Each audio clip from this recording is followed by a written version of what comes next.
Assalamualaikum warahmatullahi wabarakatuh. Hello everyone and mga ka-smile. Ito na yung video na madaming nagre-request through PM sa akin. So tatalakayin natin yung 5 things to keep private or things that you should not overshare. So ano yung pinaka-una natin sa list is yung number 1. Your income or financial status. Bakit? Bakit kailangan nating hindi yun i-share privately? Kasi sharing this can create unnecessary comparisons or envy or expectations from others. So may maraming mga maiinggit sa'yo or may magkukumpara sa'yo na sa ganito, ganyan yung kinikita kasi ganyan. Alam mo yung mga ganong issues.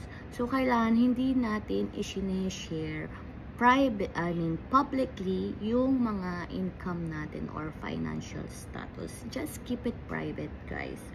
So number 2, future plans or your next big move. Bakit daw? Kasi to avoid interference or any discouragement from others who don't understand your vision. Kasi may mga taong pag shinare mo yon future plans mo, hindi nila maiintindihan yon. Kumbaga may masasabi pa silang mga negative na ganito, ganyan. Alam mo yun yung discouragement. So, kailangan mo, pag may next big move ka sa buhay mo, just keep it private na lang. Number 3, okay? Good deeds. Ito maraming sa mga social media na tumutulong, presyo ganyan. Or yung mga acts of kindness or mga charity, di ba? Alam nyo, for me hindi dapat ino-overshare yung mga ganitong bagay. Alam mo yun, yung pipicturean pa, yung magbibigay ng bigas, ng noodles, ng mga ganito. Hindi na dapat yun pinapakita sa, alam mo yun, hindi na kailangang i-public. Kumbaga, keep it private na lang. Kasi alam mo, naniniwala ko na let action speak, not words. Alam nyo yun? Kasi pagka ginawa mo yung good deeds na yun, sino ba yung mapapasaya mo? Sino ba yung totoong talagang nakakita ng mga ginagawa mo? Kung totoo ba talaga or hindi, yung pagtulong mo. So for me, good deeds, dapat hindi siya ino-overshare publicly. Okay guys, 4 is yung others' secrets. Meron ba kayong mga tao na nag-open sa inyo ng mga secrets? Alam niyo yun?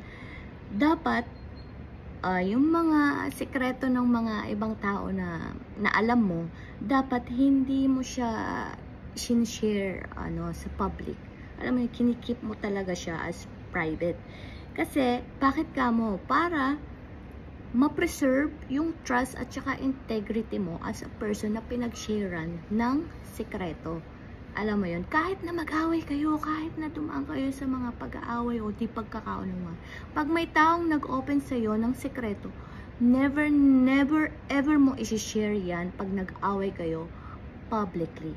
Dapat keep it private pa din, kahit na nagkasamaan kayo ng loob or nag-away kayo. Kasi dun mo mape-preserve yung trust at saka integrity pa rin sa sarili mo mismo na nag-keep ka ng secrets ng ibang tao dahil hindi mo binulgar.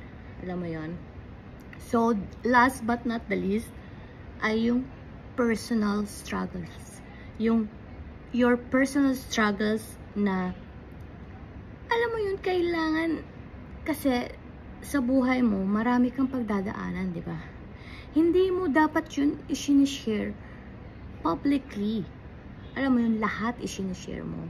Dapat mag-share ka wisely and not widely.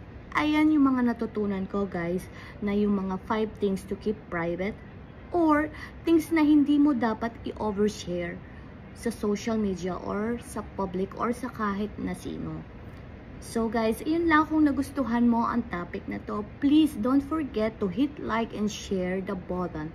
And you are open to give some comments if you have something na na nakarelate ka. So guys, thank you, Kasmile, thank you. Assalamualaikum.